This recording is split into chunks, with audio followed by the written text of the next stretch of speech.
ഭയങ്കര സിമ്പിളും റീയൂസബിളും അതേപോലെ തന്നെ ബഡ്ജറ്റ് ഫ്രണ്ട്ലി ആയിട്ടുള്ള ഒരു ഗാർലൻഡ് മേക്കിങ്ങിൻ്റെ വീഡിയോ ആണ് കേട്ടോ ഇത്.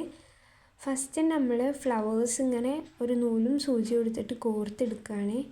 ഒരു പിങ്ക് ഫ്ലവർ വെച്ചതിന് ശേഷം നെക്സ്റ്റ് ഒരു വൈറ്റ് ഫ്ലവർ വെക്കുക, വീണ്ടും പിങ്ക് ഫ്ലവർ, വീണ്ടും വൈറ്റ്, ഇങ്ങനെ 12 ഫ്ലവേഴ്സ് ഇങ്ങനെ കോർത്ത് വെക്കുക. ഈ ഫ്ലവേഴ്സൊക്കെ ഞാൻ ഫ്ലിപ്കാർട്ടിൽ നിന്ന് വാങ്ങിയിട്ടുള്ളതാണ് കേട്ടോ. അതിൻ്റെ ലിങ്ക് ഞാൻ വീഡിയോൻ്റെ താഴെ കൊടുക്കുന്നുണ്ട്. അപ്പോൾ ആ ലിങ്കിൽ പോയിട്ട് വേണമെങ്കിൽ നിങ്ങൾക്ക് ചെക്ക് ചെയ്യാവുന്നതാണ്. ബഡ്ജറ്റ് ഫ്രണ്ട്ലി ആണ് കംപ്ലീറ്റ് ആയിട്ട്, അതുകൊണ്ടാണ് കേട്ടോ പ്ലാസ്റ്റിക് ഫ്ലവർ യൂസ് ചെയ്തിട്ടുള്ളത്. ആൻഡ് റീയൂസബിൾ ആക്കണമെന്നുണ്ടെങ്കിലും പ്ലാസ്റ്റിക് ഫ്ലവർ തന്നെയാണ് ബെറ്റർ. സോ അങ്ങനെ വാങ്ങിയതാണ്. പക്ഷേ ഇത് ഭയങ്കരമായിട്ട് പ്ലാസ്റ്റിക് ഫ്ലവറിൻ്റെ ലുക്ക് തോന്നുന്നില്ല, കാണാനൊരു ഫ്രഷ് ഫ്ലവറിൻ്റെ ലുക്കൊക്കെ തോന്നുന്നുണ്ട്. സോ അതുകൊണ്ടാണ് കേട്ടോ ഈ ഒരു ഫ്ലവർ തന്നെ വാങ്ങിയത്. പിന്നെ അങ്ങനെ 12 ഫ്ലവേഴ്സ് ഇങ്ങനെ ജോയിൻ ചെയ്തിട്ട് ഒരു നൂലിൽ, അതുപോലെ തന്നെ നമ്മൾ വേറൊരു നൂലെടുത്തിട്ട് സെയിം പോലെ തന്നെ ചെയ്തെടുക്കണം. 12 ഫ്ലവേഴ്സ് വേറൊരു നൂലിലും ഇതേപോലെ തന്നെ ചെയ്തെടുക്കണം കേട്ടോ. അങ്ങനെ 24 ഫ്ലവേഴ്സാണ് ഒരു ഗാർലൻഡിൽ നമ്മൾ ആഡ് ചെയ്യുന്നത്. അപ്പോൾ നമ്മൾ 2 പാർട്ടും ചെയ്തെടുത്തു. അതിനുശേഷം ഈ ഫ്രണ്ട് പോർഷനിൽ ഈ പിങ്ക് വരുന്ന ഈ പോർഷന് അവിടെ നമ്മൾ നല്ല ടൈറ്റായിട്ട് കെട്ടിക്കൊടുക്കുക കേട്ടോ. ഒരിക്കലും അത് പൊട്ടി വീഴൊന്നും ചെയ്യരുത്. സോ നല്ല ടൈറ്റാക്കിയിട്ട് തന്നെ നല്ല രീതിക്ക് കെട്ടി കൊടുക്കണം. ഒരു 5-6 കെട്ടൊക്കെ കെട്ടി കൊടുക്കുക കേട്ടോ. അതിനുശേഷം നമുക്ക് ബാക്കിയുള്ള പോർഷന് കട്ട് ചെയ്ത് മാറ്റാം കേട്ടോ. പിന്നെ ഫ്ലവേഴ്സൊക്കെ ഇങ്ങനെ കറക്റ്റായിട്ട് അറേഞ്ച് ചെയ്ത് വെക്കുക, ഒന്ന് ലെവലാക്കി എല്ലാം സെറ്റ് ചെയ്തിട്ട് വെക്കുക കേട്ടോ.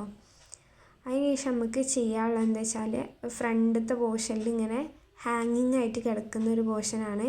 അതിന് വേണ്ടിയിട്ട് ഫസ്റ്റ് ഒരു വൈറ്റ് പേൾ എടുത്തിട്ട് ഒരു നൂലും സൂചിയും യൂസ് ചെയ്തിട്ട് തന്നെയാണ് കേട്ടോ ഇത് ചെയ്യേണ്ടത്.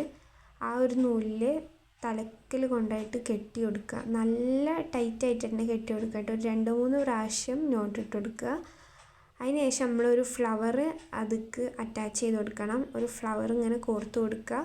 ഫ്ലവറിൻ്റെ ഫ്രണ്ട് ഭാഗത്തു നിന്ന് ബാക്ക് ഭാഗത്തായിട്ടാണ് കേട്ടോ കോർക്കേണ്ടത്. കാരണം ഇത് ഹാങ്ങിങ് ചെയ്ത് ഇങ്ങനെ നിൽക്കാൻ വേണ്ടിയിട്ടാണ്. ആ മുത്ത് ആ ഫ്ലവർ താഴെ പോകാതിരിക്കാൻ ഒരു കെട്ട് പോലെ ഇട്ട് കൊടുത്തതുമാണ് കേട്ടോ. അതിനുശേഷം നമ്മളെ 10 പേളുകളാണ് കേട്ടോ ഇട്ട് കൊടുക്കേണ്ടത്. ഒരു ഹാങ്ങിങ്ങിൽ ഇങ്ങനെ കാണിക്കാൻ വേണ്ടിയിട്ടാണ് ഇങ്ങനെ 10 ഫ്ലവേഴ്സ് അല്ല 10 മുത്തുകളാണ് ചെയ്ത് കൊടുത്തത്. അതുപോലെ തന്നെ 3 ഹാങ്ങിങ്സ് ഉണ്ടാക്കിയിട്ട് ഈ 3ഉം ഈ കാണുന്ന ഈ പോർഷനിൽ കെട്ടി കൊടുക്കണം. അങ്ങനെ ഈ പോർഷനിൽ നല്ല ടൈറ്റായിട്ട് തന്നെ അതും അവിടെ നല്ല സെക്യൂറാക്കി കെട്ടി കൊടുക്കുക കേട്ടോ.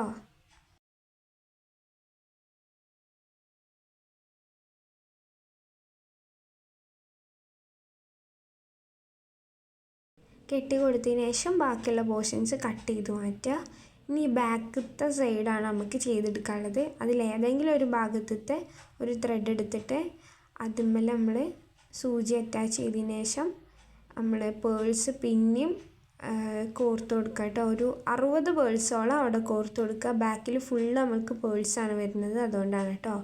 അങ്ങനെ 60 പേൾസും ചെയ്തെടുത്തതിന് ശേഷം മറ്റേ ഭാഗത്ത് ഉണ്ടായിരുന്ന ബാക്കി ത്രെഡിലേക്ക് ഈ ഒരു ത്രെഡും കൂടെ നല്ലോണം ടൈറ്റായിട്ട് കെട്ടി കൊടുത്തിട്ടുണ്ടെങ്കിൽ നമ്മളുടെ ഈ ഗാർലൻഡ് കംപ്ലീറ്റ് ആയിട്ടുണ്ട്. അപ്പോൾ നമ്മൾ ഫൈനൽ ലുക്ക് ആയിട്ടുണ്ട്. അപ്പോൾ ഇങ്ങനെയാണ് ഫൈനൽ ലുക്കായിട്ട് വരുന്നത്. ഇത് പെട്ടെന്ന് ഒറ്റ നോട്ടത്തിൽ കണ്ടിട്ടുണ്ടെങ്കിൽ ഇത് ഫ്രഷ് ഫ്ലവർ അല്ലാന്നൊന്നും തോന്നൂല കേട്ടോ. ഇതിന്മേക്ക് ഇനി ജിപ്സൺ ഫ്ലവറിൻ്റെ ഇതൊക്കെ വരികയാണെങ്കിലും അടിപൊളിയാവും. പക്ഷെ ഇങ്ങനെ തന്നെ കാണാൻ നല്ല ഭംഗിയുണ്ടായിരുന്നു. എനിക്ക് ഭയങ്കര ഇഷ്ടമായിട്ടോ പേഴ്സണലി, അത് എനിക്ക് ഭയങ്കര ഇഷ്ടപ്പെട്ടു. അപ്പോൾ ഭയങ്കര സിമ്പിളായിട്ട് ചെയ്യാൻ പറ്റിയിട്ടുള്ള ഒരു ഐഡിയ ആണ്.